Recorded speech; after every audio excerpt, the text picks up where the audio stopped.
매일 아침 하나님과 함께 누리는 하늘의 양식, 오늘 만나. 제2장.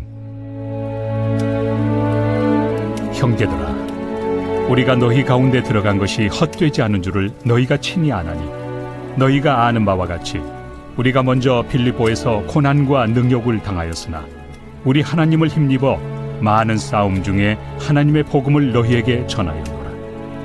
우리의 권면은 간사함이나 부정에서 난 것이 아니요 속임수로 하는 것도 아니라 오직 하나님께 옳게 여기심을 입어 복음을 위탁받았으니, 우리가 이와 같이 말함은 사람을 기쁘게 하려 함이 아니요 오직 우리 마음을 감찰하시는 하나님을 기쁘시게 하려 함이라.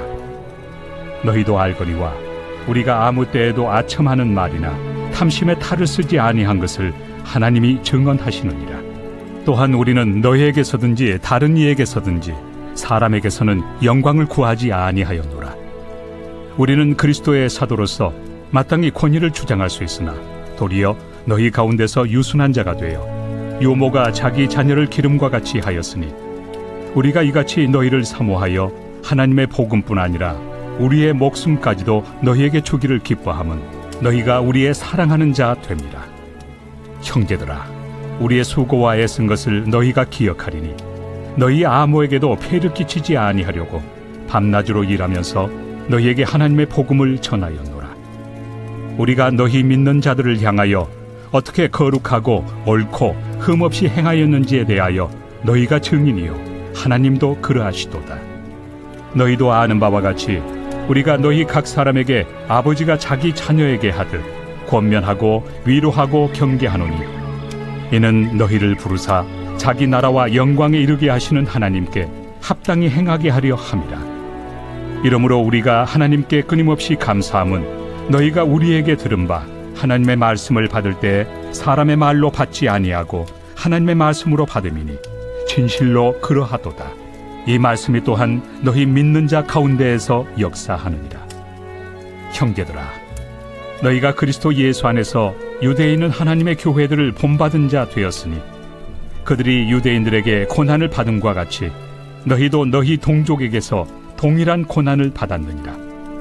유대인은 주 예수와 선지자들을 죽이고 우리를 쫓아내고 하나님을 기쁘시게 하지 아니하고 모든 사람에게 대적이 되어 우리가 이방인에게 말하여 구원받게 함을 그들이 금하여 자기 죄를 항상 채우매 노하심이 끝까지 그들에게 임하였느니라. 오늘 본문에서 바울은 데살로니가 교회의 사역을 회고합니다. 1절에서 복음을 위해서 했던 수고가 헛되지 않고 자신의 수고를 데살로니가 교회가 안다라고 말하죠. 바울이 데살로니가 교회에서 어떤 마음가짐과 태도로 사역했는지를 5절과 8절은 이렇게 말씀합니다. 먼저 5절입니다. 바울은 자기의 욕심을 구하지 않고 오직 영혼과 교회를 위해서 일했습니다. 6절에서는 사람의 영광을 구하지 않고 오직 하나님의 영광을 위해서 일했다라고 고백하고요. 7절에서는 마땅히 사도로서 주장할 권리가 있었지만 그 권리를 주장하지 않고 오히려 유순한 자가 되어서 교회를 섬겼다라고, 다시 말해서 철저하게 자기 권리를 포기하면서 교회를 섬겼다라고 고백하죠. 그리고 마지막 8절에서는 데살로니가 교회를 위해서 목숨까지 내어주는 마음으로 교회를 섬겼다라고 고백합니다.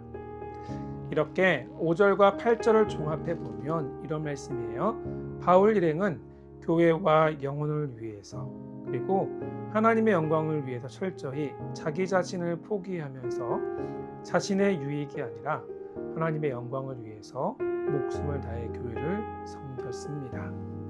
바라건대 우리 성남 제1교회 모든 성도님들 역시 교회를 섬길 때 내가 당연히 주장하고 누릴 수 있는 권리가 있지만 그것을 내 유익이 아니라 교회 공동체를 위해 하나님의 영광을 위해 허락하신 모든 것을 기쁨으로 내어드릴 수 있기를 진심으로 소망합니다.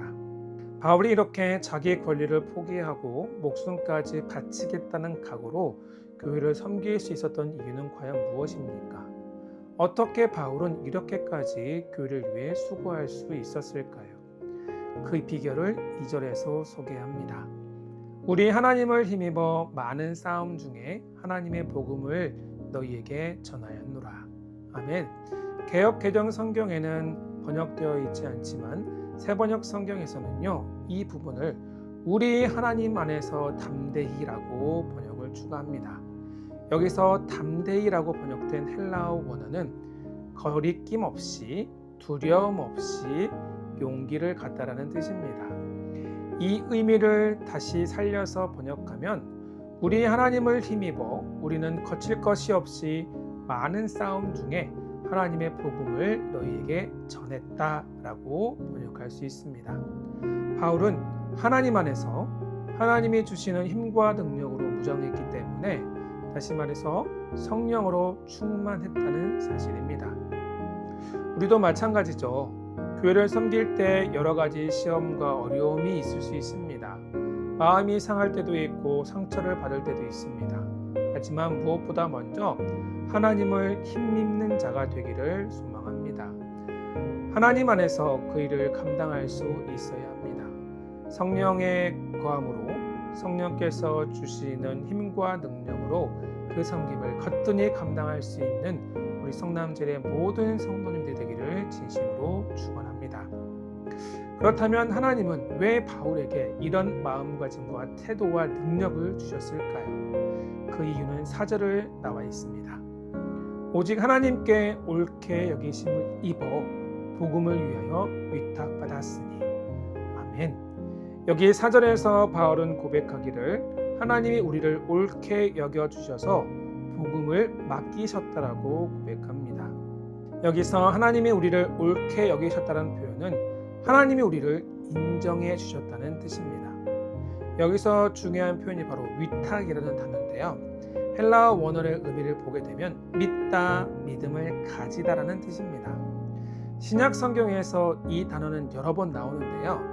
사람이 예수님을 믿는다, 하나님에 대한 믿음을 가지다라는 의미로 사용되었어요. 그런데 오늘 본문에서는 그 반대로 하나님이 우리를 믿어주셨다, 우리를 믿으셨다라고 말씀합니다. 하나님은 바울을 전적으로 믿으셨습니다. 아니, 하나님이 절대적으로 인정하시고 믿으셨기 때문에 하나님은 바울에게 이 복음을 맡기셨습니다. 우리도 마찬가지입니다. 우리가 무슨 자격이 있어서 지금 이 자리에 있겠습니까? 우리에게는 아무런 공로와 자격이 없어요. 우리 안에는 하나님의 인정할 만한 어떤 선한 것이나 의지가 없지만 하나님 우리를 거저 받아주셨고 인정해 주셨습니다. 우리를 받으시고 인정하실 뿐만 아니라 우리를 믿어주셨기에 우리가 지금 이 자리에 있습니다. 비록 삶이 아주 작은 문제로 인해 늘 넘어지고 좌절하고 실패하는 연약한 인생이 있지만 하나님이 우리를 받아주셨고 믿어주시고 끝까지 사랑하십니다. 이 하나님이 우리 아버지가 되심을 믿으시기를 바랍니다. 사랑하는 성도 여러분, 하나님은 복음을 우리에게 맡기셨습니다. 또 하나님은 우리에게 주님의 몸된 교회를 섬길 수 있는 여러 직분과 은사를 주셨습니다. 우리는 지금 그 어떠한 태도와 마음가짐으로 이것을 감당하고 있습니까? 꼭 기억하십시오. 우리는 아무런 능력이 없고 자격이 없이 너무나 부족하지만 하나님은 우리를 능히 복음을 맡을 만한 자로 인정해 주셨습니다. 섬김과 수고를 통해 영혼을 살리고 교회를 세워갈 사람으로 하나님 나라를 세워갈 자로 우리를 인정해 주셨고 우리를 믿어 주셨다는 사실을 가슴에 새깁시다. 그렇다면 우리를 인정하시고 믿어주신 하나님 아버지를 기억하면서 하나님의 능력을 힘입어 우리에게 맡겨주신 사명을 능히 감당할 수 있기를 바랍니다. 이런 믿음과 확신을 가질 때 우리의 모든 섬김이 철저히 하나님 중심, 하나님의 영광을 위한 섬김과 수고가 될 줄 믿습니다.